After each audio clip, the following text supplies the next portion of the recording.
तुम्ही पाहत आहात MCN न्यूज मराठी।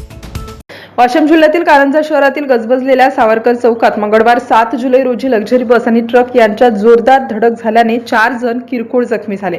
अपघातानंतर काही काळ परिसरात वाहतुकीची कोंडी निर्माण झाली होती, मात्र स्थानिक नागरिक, रुग्णवाहिका कर्मचारी आणि संबंधित यंत्रणेच्या तत्परतेमुळे परिस्थिती लवकर नियंत्रणात आली।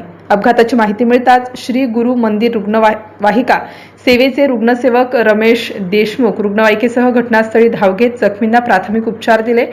त्यानंतर सर्व जखमींना सुरक्षितपणे कारंजा येथील मोरे हॉस्पिटलमध्ये दाखल करण्यात आलं। वेळेवर उपचार मिळाल्याने जखमींची प्रकृती धोक्याबाहेर असल्याची माहिती मिळाली। दरम्यान श्री संत गजानन महाराज रुग्णवाहिका सेवेचे रुग्णसेवक दीपक सोनोने यांनीही घटनास्थळी पोहोचून बचाव कार्य व जखमींना मदत करण्यात महत्त्वाची भूमिका बजावली। अपघातामुळे सावरकर चौकातील वाहतूक काही काळ विस्कळीत झाली होती, मात्र स्थानिक नागरिक आणि संबंधित यंत्रणेच्या सहकार्याने वाहतूक सुरळीत करण्यात आली। या अपघातात मोठी जीवितहानी टळल्याने नागरिकांनी सुटकेचा निश्वास सोडला। रस्त्यावरील वाढती वाहतूक आणि निष्काळजी वाहन चालन यामुळे अपघातांच्या घटनांमध्ये वाढ होत असल्याने वाहन चालकांनी वाहतुकीचे नियम पाळून सावधगिरीने वाहन चालवण्याचे आवाहन करण्यात येत आहे। MCN न्यूज मराठी करिता विश्वास कुटे, वाशिम।